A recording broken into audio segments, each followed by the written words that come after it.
మరొక breaking news చూస్తున్నాం. జోగులాంబ గద్వాల్ జిల్లా కేంద్రానికి చెందిన ఓ private surveyor Tejeswar missing mystery వేడింది.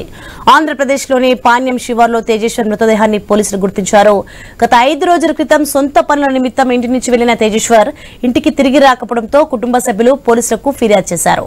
ఈ క్రమంలో కేసు నమోదు చేసిన గద్వాల పట్టణ పోలీసులు విచారణ చేపట్టి నిన్న సాయంత్రం ఆంధ్రప్రదేశ్లోని పాణ్యం శివార్లో తేజేశ్వర్ మృతదేహాన్ని గుర్తించి కుటుంబ సభ్యులకు తెలిపారు.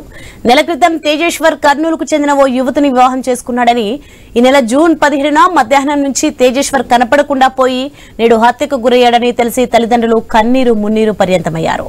మృతుడు తేజేశ్వర్ మృతికి భార్య వివాహేతర సంబంధమే కారణమని కుటుంబ సభ్యులు తెలిపారు.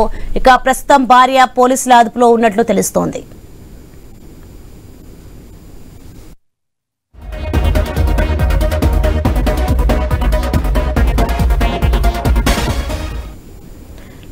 బ్రేకింగ్ న్యూస్ చూస్తున్నాం. మనం జోగులాంబ గద్వాల్ జిల్లా కేంద్రానికి చెందిన ఓ private surveyor Tejeswar missing mystery వీడింది. ఆంధ్రప్రదేశ్లోని పాణ్యం శివార్లో తేజేశ్వర్ మృతదేహాన్ని పోలీసులు గుర్తించారు. ఇక గత 5 రోజుల క్రితం సొంత పనుల నిమిత్తం ఇంటి నుంచి వెళ్లిన తేజేశ్వర్ ఇంటికి తిరిగి రాకపోవడంతో కుటుంబ సభ్యులు పోలీసులకు ఫిర్యాదు చేశారు. ఈ క్రమంలో కేసు నమోదు చేసిన గద్వాల పట్టణ పోలీసులు విచారణ చేపట్టి నిన్న సాయంత్రం ఆంధ్రప్రదేశ్లోని పాణ్యం శివార్లో తేజేశ్వర్ మృతదేహాన్ని గుర్తించి కుటుంబ సభ్యులకు తెలిపారు. ఈ నెల క్రితం తేజేశ్వర్ కర్నూలుకు చెందిన ఓ యువతిని వివాహం చేసుకున్నాడని, ఈ నెల జూన్ 15న మధ్యాహ్నం నుంచి తేజేశ్వర్ కనపడకుండా పోయి నేడు హత్యకు గురయ్యాడని తెలిసి తల్లిదండ్రులు కన్నీరు మున్నీరు పర్యంతమయ్యారు. మృతుడు తేజేశ్వర్ మృతికి భార్య వివాహేతర సంబంధమే కారణమని కుటుంబ సభ్యులు తెలిపారు. ప్రస్తుతం భార్య పోలీసుల అదుపులో ఉన్నట్లు తెలుస్తోంది. ఇదే అంశానికి సంబంధించి మరింత సమాచారం మా ప్రతినిధి వెంకటేష్ ఫోన్ లైన్ లో అందిస్తారు. ఎస్ వెంకటేష్. సోని పెళ్లైన నెల రోజులకే ఓ వరుడు హత్యకు గురైన సంఘటన జోగులాంబ గద్వాల జిల్లాలో చోటు చేసుకుందని చెప్పవచ్చు. ఈ గత నెల మే 18న గద్వాలకు గంటా వీధికి చెందిన తేజేశ్వర్ తో కర్నూలు జిల్లా పాణ్యంకు సంబంధించిన తేజస్వినితో ఐశ్వర్యకు పెళ్లి జరిగింది. ఈ నేపథ్యంలో ఈ నెల రోజులుగా వారి పెళ్లి వివాహం సంబంధించిన అన్ని కార్యక్రమాలను పూర్తి చేసుకున్న క్రమంలోనే ఈ నెల 17న ఇంటి నుంచి బయటికి వెళ్లిన తేజేశ్వర్ ఇంటికి రాకపోవడంతో తల్లిదండ్రులు ఆందోళనకు గురై గద్వాల పోలీసులకు ఫిర్యాదు చేశారు. ఈ నేపథ్యంలో కేసు విచారణ నేపథ్యంలోనే ఈ 21వ తేదీన చూసుకుంటే పాణ్యం నంద్యాల జిల్లా పాణ్యం సంబంధించిన తిన్నూరు గ్రామ శివారులో అక్కడ కుళ్ళిన స్థితిలో మృతదేహం కనిపించడంతో స్థానికులు పోలీసులకు సమాచారం అందించారు. ఈ నేపథ్యంలోనే గద్వాల పోలీసులు కూడా కేసు విచారణ నేపథ్యంలో అక్కడ వాళ్ళు పాణ్యంకు సంబంధించిన పోలీసులు ఇచ్చిన వివరాలతో అక్కడికి సంఘటన స్థలానికి వెళ్లి విచారణ చేయగా అక్కడ కుళ్ళిన స్థితిలో తేజేశ్వర్ మృతదేహంగా గుర్తించారు.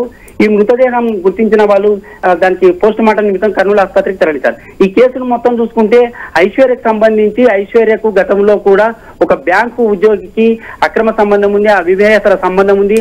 ఆ సంబంధం వల్లనే తేజేశ్వర్ ని హత్య చేశారని పోలీసులు అయితే భావిస్తున్నారు. ఈ నేపథ్యంలో కేసు నమోదు చేశారు. ఇప్పటికే బ్యాంకు అధికారికి సంబంధించి ఐశ్వర్య ఫోన్లలో తీసుకుంటే 350 కాల్స్ చేసినట్టు, ఒక వారం రోజుల్లోనే 350 కాల్స్ చేసినట్లు పోలీసులు నిర్ధారిస్తున్నారు. ఈ నేపథ్యంలో బ్యాంకు ఉద్యోగి కోసం అయితే పోలీసులు గాలింపు చర్యలు చేపట్టారు. దీంతో పాటు ఐశ్వర్యకు సంబంధించిన ఐశ్వర్య కుటుంబ సభ్యులను కూడా పోలీసులు అదుపులోకి తీసుకొని విచారిస్తున్నారు. దీనికి సంబంధించి ఇప్పటికే ఎక్కడైతే నెల రోజుల క్రితం పెళ్లైన ఈ తేజేశ్వర్ కు ఐశ్వర్యకు ఫిబ్రవరిన ఒక ఈ బంధువుల ద్వారా ఈ సంబంధం కుదిరింది. ఆ బంధువుల నేపథ్యంలో ఆ రోజు పెళ్లి ఎక్కడైతే సంబంధం కుదిరిందో ఆ రోజే పెళ్లి చేసుకుందామనే సమయంలోనే వారం రోజుల క్రితమే ఐశ్వర్య మిస్సింగ్ అయింది. అంటే వారం రోజుల నుంచి కూడా కనిపించకపోవడంతో ఇరు వర్గాలకు చెందిన ఇరు కుటుంబాలు కూడా ఆ పెళ్లిని అయితే రద్దు చేసుకున్న సంఘటన అప్పుడు చోటు చేసుకున్నది. ఈ నేపథ్యంలో మరో వారం రోజుల తర్వాత తేజేశ్వర్ కు తన తల్లితో కలిసి ఐశ్వర్య తేజేశ్వర్ వద్దకు గద్వాలకు వచ్చి బతిమిలాడి అప్పుడు డబ్బులు లేకపోవడం వల్లనే పెళ్లి క్యాన్సిల్ చేసుకున్నాం, దీనివల్ల మాకు కొంత ఇబ్బంది అయింది, ఖచ్చితంగా నిన్నే చేసుకుంటానని ఆయన నమ్మబలికి పెళ్లి బీచ్పల్లిలోని మే 18న బీచ్పల్లి ఆంజనేయ స్వామి సమక్షంలో పెళ్లి చేసుకున్నారు. పెళ్లి అయిన తర్వాత నెల రోజుల పాటు బాగానే ఉన్న వాళ్ళ కుటుంబంలో ఈ హత్యకు దారి తీసిన సంఘటన అంటే గతంలో ఆ బ్యాంకు ఉద్యోగి దగ్గర ఉన్న ఆ సంబంధం వివాహేతర సంబంధమే తేజస్వి హత్యకైతే ఉరికొల్పిందని చెప్పవచ్చు. దీనికి సంబంధించి కుటుంబ సభ్యులు కూడా కన్నీరు మున్నీరు అవుతున్నారు. నెల రోజుల క్రితము పెళ్లికి ఒప్పించి పెళ్లి చేసుకున్న, అంటే ఇష్టం లేకున్నా కూడా ఆమె బలవంతంతో తన కొడుకు ఆమె మాయలో పడి పెళ్లి చేసుకున్నాడని, ఈ 17న మిస్ అయిన అతను 5 రోజులుగా కనిపించకపోవడంతో హత్యకు గురైన సంఘటన వెలుగుచూడడంతో ఆ కుటుంబ సభ్యులైతే కన్నీరు మున్నీరైతున్నారు. దీనికి సంబంధించి ఐశ్వర్యనే తన కొడుకును హత్య చేసిందని కఠినంగా శిక్షించాలని కూడా ఆ తల్లిదండ్రులు అయితే కోరుతున్నారు. Soni. Okay right, thanks for the information Venkatesh.